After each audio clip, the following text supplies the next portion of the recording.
करोड़ों नहीं अरबों मिलेंगे। इन्ना आतैना कल कौसर, सिर्फ इतवार के दिन पढ़ना, एक दिन में मौजज़ा देखना। बिस्मिल्लाहिर्रहमानिर्रहीम। मोहतरम नाज़रीन, इतवार के दिन मेरे भाइयों मेरी बहनों एक वजीफा पढ़ लें। खुदा की कसम दौलत रखने की जगह नहीं बचेगी। एक दिन के अंदर अंदर इंशाअल्लाह अल्लाह पाक ने चाहा तो आप ये वो मुजर्रब वजीफा है कि पढ़ते ही इंशाअल्लाह आप लोगों की जो हाजत है, जो मुराद है, फौरी तौर पर वो हाजत भी आपकी पूरी होगी और वो मुराद भी आप लोगों की पूरी होगी। अपना दिल बिल्कुल छोटा मत करना, अल्लाह पाक की जात पर पूरा यकीन, पूरा भरोसा करते हुए ये छोटा सा वजीफा अपनी जिंदगी में एक मरतबा कर लो। इतवार के दिन जोहर की नमाज जिस वक्त पढ़ लो, कोशिश करना जाए नमाज पर बैठे बैठे ये एक तस्वीर, ये एक वजीफा जिस तरीके से बताऊंगा आपको उसी तरीके से पढ़ लेना है। आप लोग दुनिया के जिस कोने में, जिस मुल्क में हो, उस वक्त आप लोग इस वीडियो को देख रहे हो, जब आपके मुल्क में, आपके शहर में जोहर की नमाज का वक्त हो, आप जोहर की नमाज अदा कर लो और जाए नमाज पर बैठे बैठे ये वजीफा पढ़ लो। अगर तो आप जोहर की नमाज के बाद फौरन वजीफा नहीं पढ़ सकते तो कुछ देर बाद भी आप लोग ये वजीफा पढ़ सकते हैं। अब मेरे भाइयों मेरी बहनों, ये वजीफा कितने दिन पढ़ना है? यूं तो ये वजीफा एक दिन का अमल है, यानी इतवार के दिन जब आप जोहर की नमाज पढ़ो तो उसके बाद आपको ये वजीफा पढ़ लेना है। लेकिन कुछ मेरे भाई बहन अक्सर सवालात करते हैं कि हम रोजाना भी पढ़ सकते हैं, तो नहीं, रोजाना आप ये वजीफा नहीं पढ़ सकते। जिस दिन मैं आपको बता रहा हूँ सिर्फ उसी दिन ही पढ़ना है। इसका मैं आपको पूरा तरीका बताऊंगा। ये वजीफा आप लोग इतवार के दिन जोहर के बाद जब पढ़ेंगे, जैसे ही आप लोग जाए नमाज पर सलाम फेर लें, अत्तहियात में जिस तरह बैठते हैं वैसे ही बैठे बैठे आपको ये पढ़ना शुरू कर देना है। मेरी बहनें भी इस वजीफे को पढ़ें और मेरे भाई भी इस वजीफे को लाजमी पढ़ें। मेरे भाई अगर मस्जिद में नमाज पढ़ते हैं तो वहाँ पर जाए नमाज पर बैठे बैठे ये वजीफा पढ़ लें, और अगर घर में पढ़ते हैं किसी वजह से तो नमाज के फौरन बाद कोशिश करें ये वजीफा पढ़ लें। खवातीन मर्द दोनों का तरीका एक ही जैसा है। इस तरीके से मेरे भाई बहन पढ़ेंगे और मेरी बहनें भी इस तरीके से पढ़ेंगी। आप पर जितना भी कर्जा हो, जितनी भी आपकी मुश्किलात हो, इंशाअल्लाह एक दिन का अमल करने से सारे मसाइल हल हो जाएंगे। जिस किसी को मैंने इस अमल का बताया, रातों रात उनकी जिंदगियों में दौलत आना शुरू हो गई। कुछ लोगों को तो ऐसा भी देखा है कि जोहर की नमाज के बाद का जो ये वजीफा है, इस वजीफे को मैंने जिस तरतीब से बताया, जोहर के बाद फौरन लोगों ने पढ़ लिया तो असर से पहले पहले उनको रिस्क और पैसों का बंदोबस्त हो गया। इतना तेज वजीफा है और जल्द असर करने वाला, गैबी तरीके से दौलत और पैसों को लाने वाला ये तेज तरीन वजीफा है।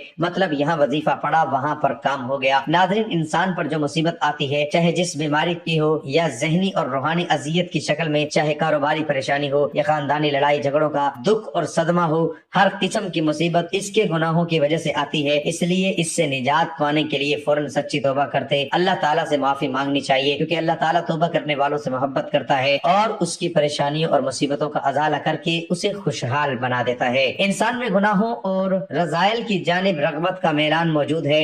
इंसान में नफ्स हमारा हर लम्हा अपने गुनाहों में मुब्तला करने की कोशिश करता रहता है। जिसमें सलीमुल फित्र इंसान किसी गुनाह या गलत काम का इर्तिकाब करता है तो वो ये जान रहा होता है कि वो गलत काम या जुल्म व ज्यादती और फस्क व फजूर कर रहा है, रसूलुल्लाह सल्लल्लाहु अलैहि वसल्लम के तरीके के मुखालफत कर रहा है और अल्लाह के फरामीन से बगावत करके उसकी कहरो गजब को दावत दे रहा है। यूं वो अपनी दुनिया और आखिरत दोनों को तबाह बर्बाद करता है, लेकिन इसके साथ शैतान के वार ख्वाहिशात का गलबा, गुनाहों की आर्ज़ी लज्जत, दुनिया के चकाचौंध छोटी और खोखली इज्जत का नशा उनको गुनाह के इर्तिकाब की तरफ ले जाते हैं। गुनाह के इर्तिकाब के वक्त जब कभी इसका ज़मीर नदा देता है तो वो ये कहकर ज़मीर को खामोश करा देता है कि अभी बड़ी उम्र पड़ी है, मैं करीब तौबा कर लूंगा, और इसी तरह महूम उम्मीदों और नारवा ख्यालात से दिल को बहलावा दिए रखता है और गुनाहों की गहरी दलदल में धंसता चला जाता है। दर हकीकत गुनाह इंसान के हक में नहायत खतरनाक है। इससे दुनिया और आखिरत दोनों बर्बाद हो जाते हैं और गुनाह का असर जिस्म में जहर की तरह सरायत कर जाता है। आदम की जन्नत से निकलने और इब्लीस के मलून होने की वजह भी यही गुनाहों की नहूसत थी। कौम नूह और आदे समूद को भी गुनाहों की पादाश में अजाब से दोचार किया गया। गुनाहों के बेशुमार बुरे असरात और नुकसानात हैं, जिनमें चंद दर्ज झेल हैं। इल्म नूर इलाही है और गुनाहों के इर्तिकाब की वजह से इंसान इल्म से महरूम हो जाता है। इमाम शाफी फरमाते हैं, मैंने अपने उस्ताद से कमजोर हाफिजा की शिकायत की तो आपने मुझे तर्क मासी की नसीहत फरमाई और आपने ये बताया कि इल्म एक नूर है और अल्लाह का नूर गुनाहगार को नहीं दिया जाता। गुनाहों का एक असर ये भी होता है कि इंसान की रोजी और रिस्क में तंगी आ जाती है। हसूल रिस्क और फराखी माश के लिए तर्क गुनाह से बेहतर कोई चीज नहीं। अल्लाह ताला फरमाते हैं, जो शख्स अल्लाह से डरता है और गुनाहों से बाज आ जाता है, अल्लाह उसके लिए मुश्किलात से निकलने का कोई रास्ता पैदा कर देगा और उसे ऐसे रास्ते से रिस्क देगा जिधर उसका गुमान भी न जाता हो। गुनाहगारों और अल्लाह के दरमियान दूरी کمزوری ہو جاتی ہے اور دل کا سکون نہیں ملتا، اللہ کی عظمت کم ہو جاتی ہے، تبھی تو انسان گناہ کرتا ہے۔ اللہ کے محرومات کی اہمیت نہ رہی تو دل پر پردہ پڑ جاتا ہے اور مہر لگ جاتی ہے۔ جب انسان اللہ کو بھول جاتا ہے تو اللہ انہیں بھول جاتا ہے، انہیں برباد کر دیتا ہے، ذلت اور رسوائی ان کا مقدر ہو جاتی ہے۔ جن لوگوں نے اللہ کے اوامر و احکام کو برباد کیا وہ اللہ کی عطاب کا نشانہ بنتے ہیں۔ اللہ بڑا بے نیاز ہے جبکہ بندہ ہر لمحے اس کا محتاج ہے، پھر وہ ان کے ذکر سے کیسے غافل رہ سکتا ہے؟ اور اگر غافل رہتا ہے تو اپنی جان پر خود ظلم کرتا ہے، کیونکہ اللہ تو اپنے بندے پر کبھی ظلم نہیں کرتا بلکہ لوگ اپنی جانوں پر خود ظلم کرتے ہیں۔ اس کا حال ایسا ہوتا ہے جیسے اس کے پاس تلوار تو موجود ہو مگر نیام میں زنگ آلود ہو، گناہوں سے دل زنگ آلود اور مفلوج ہو جاتا ہے۔ نفس ہمارا تو برائی کا حکم دیتا ہی ہے، وہ شہوات و خواہشات اور گناہوں سے قوی، دلیر اور درندہ صفت بن جاتا ہے، جبکہ نفس مطمئنہ تو مر چکتا ہے۔ ایسا شخص دنیا میں اور برزخ میں مر چکا اور آخرت میں بھی اس کے لیے کوئی چیز نہیں، اس کی اعضاء بھی اس سے غداری کرتے ہیں۔ اگر وہ اللہ کو یاد کرتا ہے تو دل ساتھ نہیں دیتا، زبان ذکر کرتی ہے تو دل غافل ہوتا ہے۔ یوں سمجھے کہ ایک بادشاہ کے پاس لشکر تو ہے، لیکن جب وہ اس لشکر سے دشمنی سے مدافعت کرنا چاہتا ہے تو شکست کھا جاتا ہے۔ ہر آدمی جانتا ہے کہ ہر اچھے یا برے عمل کا رد عمل ضرور ہوتا ہے۔ دنیا میں پیش آنے والے حالات پر سب سے زیادہ اثر انداز ہونے والی چیز انسان کے اچھے یا برے اعمال ہیں، جن کا براہ راست تعلق اللہ تعالیٰ کی خوشنودی اور ناراضگی سے ہے۔ کسی واقعے اور حادثے کے طبی اسباب جنہیں ہم دیکھتے، سنتے اور محسوس کرتے ہیں وہ کسی اچھے یا برے واقعے کے لیے محض ظاہری سبب کے درجے میں ہیں۔ سادہ لوگ حوادث و آفات کو صرف طبی اور ظاہری اسباب سے جوڑتے اور پھر اسی اعتبار سے ان کو حوادث سے بچاؤ کی تدابیر کرتے ہیں۔ شرعی تعلیمات کی روشنی میں بحیثیت مسلمان ہمیں یہ اعتقاد رکھنا ضروری ہے کہ یہ سب کچھ اللہ تعالیٰ کے حکم اور امر سے ہوتا ہے، جس کا عقل اور حواس خمسہ کے ذریعے ادراک کرنے سے ہم قاصر ہیں۔ وحی الہی اور انبیاء علیہ السلام کے ذریعے اللہ تعالیٰ نے جزا و سزا کا جو نظام سمجھایا ہے وہ ہمیں اس غیبی نظام کے بارے میں آگاہ کرتا ہے، وہ یہ کہ کسی بھی واقعے اور حادثے کا اصل اور حقیقی سبب اللہ تعالیٰ کی رضامندی اور ناراضگی ہے۔ اللہ تعالیٰ نے حالات کو خواہ اچھے ہوں یا برے انسانی اعمال سے جوڑا اور وابستہ فرمایا ہے، چنانچہ انسان کے نیک و بد اعمال کی نوعیت کے اعتبار سے احوال مرتب ہوتے ہیں۔ صحت و مرض، نفع و نقصان، کامیابی و ناکامی، خوشی و غمی، بارش و خشک سالی، مہنگائی و وارزائی، بد امنی و دہشت گردی، وبائی امراض، زلزلہ، طوفان، سیلاب وغیرہ، یہ سب ہمارے نیک و بد اعمال کا ہی نتیجہ ہوتے ہیں۔ بالفاظ دیگر ان سب احوال کے ظاہری اسباب کچھ بھی ہوں مگر حقیقی اسباب ہمارے نیک و بد اعمال ہوتے ہیں۔ اس طرح کے خوفناک اور عبرت انگیز واقعات خواہ انفرادی ہوں یا اجتماعی دراصل اللہ تعالیٰ کی طرف سے الارم اور تنبیہ ہوتے ہیں تاکہ انسان اپنے اعمال کا محاسبہ کرے اور کوئی تنبیہ اس کے غفلت و شعار دل کو جنبش دینے میں کامیاب ہو جائے۔ جب بھی میں کہتا ہوں اے اللہ میرا حال دیکھ، حکم ہوتا ہے اپنا نامہ اعمال دیکھ۔ دنیا میں پیش آمدہ اچھے یا برے واقعات سے حاصل ہونے والا انسانی تجربہ بھی اسی پر شاہد ہے کہ ہمارے سارے لوگ اور قوموں پر اللہ تعالیٰ کی نافرمانی کی وجہ سے دنیا میں ہی مختلف قسم کے عذاب آئے ہیں۔ مثلاً کوئی مسخ کیا گیا، کوئی زمین میں دھسایا گیا، کوئی دریا میں غرق کیا گیا، کوئی طوفان کی نظر ہوا، اور ان تباہ شدہ اقوام کی بستیوں کے کھنڈرات آج بھی اس حقیقت پر دال ہے کہ نافرمانی سبب پریشانی ہے۔ اللہ تعالیٰ نے قرآن مجید اور حضور صلی اللہ علیہ وآلہ وسلم نے احادیث مبارکہ میں اعمال کی حسب نوعیت تاثیرات کو جیسی کرنی ویسی بھرنی کے بے مصداق مختلف پہلوؤں اور طریقوں سے بیان فرمایا ہے۔ امت کو بد عملیوں کے برے نتائج سے آگاہ فرما کر اعمال کی اصلاح کا حکم دیا ہے، چنانچہ یہ مضمون قرآن کریم کی 10ویں آیات اور حضور صلی اللہ علیہ وآلہ وسلم کی سینکڑوں احادیث سے صراحتاً ثابت ہے۔ اللہ تعالیٰ کا ارشاد ہے، ترجمہ: جو کوئی نیک کام کرے گا خواہ مرد ہو یا عورت بشرط یہ کہ صاحب ایمان ہو تو ہم اسے پاکیزہ یعنی عمدہ زندگی دیں گے۔ اس آیت میں اللہ تعالیٰ کا فرمان ہے کہ نیکی پرسکون زندگی کا سبب ہے، چنانچہ دو چیزوں ایمان اور اعمال صالحہ کے موجود ہونے پر اللہ تعالیٰ نے حلیوہ طبیعہ یعنی پر لطف اور پرسکون زندگی عطا فرمانے کا وعدہ کیا ہے۔ عام آدمی بھی یہ آیت پڑھ کر یہ نتیجہ نکال سکتا ہے کہ ایمان اور اعمال صالحہ نہ ہو یا کوئی ایک نہ ہو تو حلیوہ طیبہ یعنی پرسکون زندگی نصیب نہ ہوگی بلکہ پریشان زندگی نصیب ہوگی۔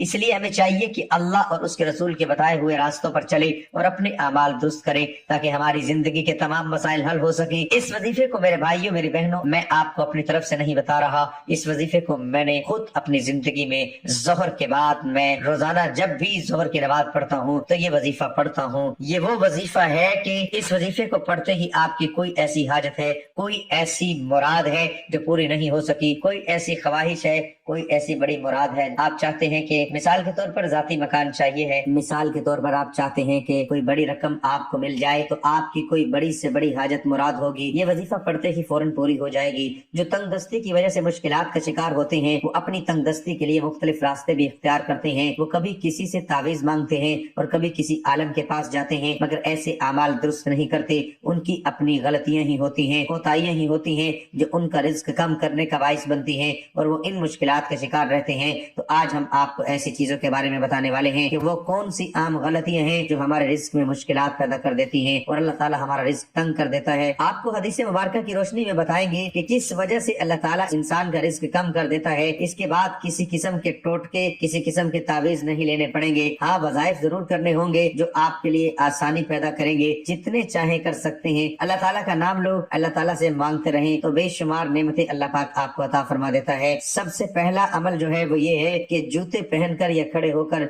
या नंगे सर खाना खाना रिस्क में कमी का बाइस बनता है। बहुत से लोग जूते पहनकर खाना खा रहे होते हैं, ये जल्दी जल्दी में खड़े होकर खाना खा रहे होते हैं। हम बहुत सी ऐसी खवातीन को भी देखते हैं जो नंगे सर भी खाना खा रही होती हैं। मसलन हमारे घरों की औरतें भी नंगे सर खाना खा भी रही होती हैं और खाना दे भी रही होती हैं, जिसकी वजह से हमारे घरों का रिस्क तंग कर दिया जाता है। दूसरी वजह ये है कि बैतुल खला में नंगे सर जाना भी हमारे रिस्क में कमी का बाइस बनता है। आमतौर पर देखा जाता है कि जब वो बैतुल खला जाती हैं तो उनका सर नंगा होता है, यही नंगा सर उनके रिस्क में तंगी का बाइस बनता है। इस बात से खवातीन को गरेज करना चाहिए क्योंकि इससे रिस्क में तंगी पैदा हो जाती है। एक जमाना था जब मेहमानों को रहमत समझा जाता था, मगर आजकल के दौर में मेहमानों को जहमत समझा जाता है। ये आदत, ये सोच, ये खसलत भी घरों में, मुआशरे में रिस्क की तंगी का बाइस बन रही है, बल्कि बन चुकी है। तो हमें चाहिए कि मेहमान को रहमत समझे क्योंकि मेहमान अल्लाह पाक की तरफ से रहमत लेकर आता है। बात चीजें चूंकि शरीयत में है तो इसमें चूंकि ऐसे मराहिल आते हैं कि हर शख्स इसका मुतहमिल नहीं होता, तो हर एक के सामने बयान करना मुश्किल हो जाता है। लेकिन सहाबियात और सहाबा जब भी कोई ऐसी बात करते जिसके अंदर हया का पहलू होता तो ये आयत पढ़ा करते, अल्लाह जुल जलाल की जात हक को बयान करने में हया नहीं। इंसान है, एक शख्स से ये गलती हुई कि उसके पास औरत आई और उसने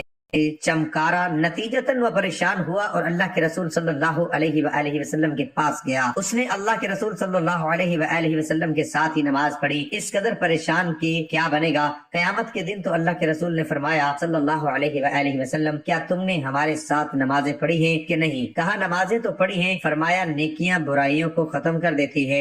यहाँ पहाड़ की बात आई है। रसूलुल्लाह सल्लल्लाहु अलैहि वसल्लम ने फरमाया कुछ लोग तहामा, सफेद पहाड़ जो तहामा में है, इतनी नेकियां लेकर आएंगे, अल्लाह इन्हें धूल बनाकर उड़ा देंगे। अल्लाह के रसूल क्यों? फरमाया इसलिए वो नमाजें भी पढ़ते होंगे लेकिन जब इन्हें बुराई का मौका मिलता है तो अल्लाह की हुर्मतों को पामाल करने में कभी भी नहीं शर्माते। और ये उस वक्त होगा अगर उसने तौबा नहीं की। अगर तौबा कर ले तो वो शिर्क भी माफ हो जाता है। इसलिए उलमा ये कहते हैं कि आसार रोशनी में कि इंसान की तौबा अगर हो जाए तो उसकी मिसाल ऐसे ही है कि एक चिड़िया के मुंह में मट्टी हो और वो सफर करे और सफर भी समंदर के ऊपर करे। हर दो हालतों में वो समंदर का लुकमा बनेगी, जब थक कर गिरेगी तब भी पानी में, और अगर प्यास लग जाएगी तो उसकी चोंच भी या पानी में पिएगी या मट्टी गिरेगी। इस तरह अगर इंसान सच्ची तौबा कर लेता है तो अगर वो सर से पांव तक गुनाह में है, अल्लाह का ये वादा है सिर्फ गुनाह माफ नहीं करूंगा, उनको नेकियों में तब्दील करूंगा। तो तौबा कर लेने से सब गुनाह माफ हो जाते हैं। इसलिए अब्दुल्ला इब्न अब्बास कहा करते थे सगीरा गुनाह बार बार करने से सगीरा नहीं रहते, कबीरा बन जाते हैं, और इस्तगफार कर लेने से कबीरा कबीरा नहीं रहते और वो भी माफ हो जाते हैं। तो अल्लाह जुल जलाल हम सबको माफ फरमाए और اور گناہوں سے بچائے۔ ناظرین اپنے اعمال پر توجہ دیجیے، حقوق العباد لازمی پوری کیجیے اور حقوق اللہ کا بھی خیال رکھیے، کیونکہ اللہ کبھی حقوق تلف کرنے والوں کو پسند نہیں فرماتا۔ قیامت کے دن اللہ اپنے حقوق تو معاف فرما دے گا، مگر حقوق العباد یعنی اللہ کے مخلوق کے حقوق جو آپ نے ادا نہیں کیے ہوں گے ان کو معاف نہیں فرمائے گا، ان پر آپ کو سزا دی جائے گی اور آپ کی نیکیوں سے ان کے حقوق کو ادا کیا جائے گا۔ اب میرے پیارے بھائیوں، میری بہنوں، آج کا وظیفہ وہ مجرب تسبیح ہے، آج کا جو مجرب عمل ہے اس عمل کو سمجھ لیں۔ سب سے پہلے اتوار کے دن ظہر کے بعد آپ لوگ کیا کریں گی؟ جیسے ہی آپ لوگ جائے نماز پر سلام کے بعد بیٹھ جائیے گا، جس طرح اتحیات میں بیٹھتے ہیں ویسے ہی آپ لوگ جائے نماز پر سلام کے بعد بیٹھ جائیے گا۔ ایک مرتبہ درود پاک پڑھ لیجیے گا، کوئی سا بھی درود پاک پڑھ لیں، درود ابراہیمی پڑھ لیں، صلی اللہ علیہ وآلہ وسلم پڑھ لیں، یہ جو درود پاک پڑھنا چاہیں آپ لوگ ایک مرتبہ کوئی سا بھی درود پاک پڑھ لیجئے گا۔ درود پاک پڑھنے کے بعد میرے بھائیوں میری بہنوں، آپ کو آج کا جو عمل ہے، آج کا وظیفہ ہے، یہ بہت ہی آسان سا وظیفہ ہے۔ اتنا آسان ہے کہ کوئی چھوٹا بچہ بھی بڑے آرام سے، سکون سے، آسانی سے اس وظیفے کو پڑھ لے گا۔ آپ لوگ ایک مرتبہ درود پاک پڑھ لیں۔ تو درود پاک پڑھنے کے بعد آپ کو 3 وظائف پڑھنے ہیں، تینوں الگ الگ پڑھنے ہیں۔ جو میرے بھائی بہن پڑھنا نہیں جانتے وہ بھی ویڈیو دیکھیں، کیونکہ اتنا آسان وظیفہ ہے کہ وہ بھی خود آرام سے پڑھ لیں گے۔ یہ وظیفہ یا حی یا قیوم کا وظیفہ ہے، لیکن آج آپ کو 2 وظائف اس کے ساتھ پڑھنے ہیں۔ اب درود پاک پڑھنے کے بعد آپ کو پہلے نمبر پر یہ وظیفہ پڑھنا ہے۔ یہ وظیفہ میرے عزیز ساتھیوں، میری پیاری بہنوں، میرے بزرگوں، آپ نے اپنی زندگی میں بہت بار پڑھا ہوگا۔ یا مسبب الاسباب، یہ وظیفہ آپ لوگ اپنے سیدھے ہاتھ پہ پڑھ لیں، یہ تسبیح کے دانوں پہ پڑھ لیں۔ تسبیح نہ ہو تو سیدھے ہاتھ پر پڑھنا شروع کر دیں۔ پہلے نمبر پر آپ کو یہی وظیفہ پڑھنا ہے، یا مسبب الاسباب کا جو وظیفہ ہے، اس وظیفے کو 21 مرتبہ پڑھ لیں۔ فوراً سے دوسرے نمبر پر آپ کو جو وظیفہ پڑھنا ہے، اس وظیفے کو آپ نے اپنی زندگی میں بہت بار پڑھا ہوگا۔ یہ وظیفہ آپ کو میں پڑھ کے بھی سناتا ہوں۔ یہ جو دوسرے نمبر پر وظیفہ ہے، یہ اس طرح پڑھیں گے کہ سب سے پہلے آپ لوگ ایک مرتبہ پڑھیے گا یا اللہ یا رحمانو، تو یہ 1 ہو گیا۔ پھر دوسری بار پڑھیے گا یا اللہ یا رحمانو، یہ 2 ہو گیا۔ یا اللہ یا رحمانو، یہ 3 ہو گیا۔ اسی طرح یہ وظیفہ آپ کو 21 مرتبہ ملا کر پڑھ لینا ہے۔ دوسرا وظیفہ بھی آپ لوگ جب 21 مرتبہ یا اللہ یا رحمانو کا پڑھ لیں، اس کے بعد یا حی یا قیوم برحمتک استغیث کا وظیفہ تیسرے نمبر پر آپ کو یہ وظیفہ پڑھنا ہے۔ اس کے بعد کرنا کیا ہے، آخر تک ویڈیو دیکھیے گا، جلدی سے چلے مت جائیے گا، کیا پتہ کوئی اہم بات آپ سے مس نہ ہو جائے اور آپ جب وظیفہ پڑھنے لگیں تو پھر آپ کو فائدہ نہ ہو۔ اس لیے ویڈیو کو آخر تک دیکھیے گا، ہر بات سمجھ کر جائیے گا، ہر چیز اپنے ذہنوں میں بٹھا کر جائیے گا۔ تیسرا وظیفہ یا حی یا قیوم برحمتک استغیث، آپ لوگ سیدھے ہاتھ پہ یہ پڑھ لیں، تسبیح کے دانوں پہ پڑھ لیں، اور یہ وظیفہ 33 مرتبہ پڑھنا ہے۔ اس کے ساتھ 7 مرتبہ سورۃ کوثر پڑھنی ہے، انا اعطیناک الکوثر فصل لربک وانحر ان شانئک هو الابتر۔ آخر میں اس کے بعد فوراً آپ لوگ ایک مرتبہ درود پاک فوراً پڑھ لیجئے گا۔ جو درود پاک آپ نے شروع میں پڑھا تھا وہی درود پاک آخر میں پڑھیے گا، اور اس کے بعد دعا کرنی ہے، کوئی واسطہ ڈھونڈے بغیر براہ راست اللہ سے اپنی حاجات اور اپنے مقاصد کو پورا کرنے کے لیے دعا کرنی ہے۔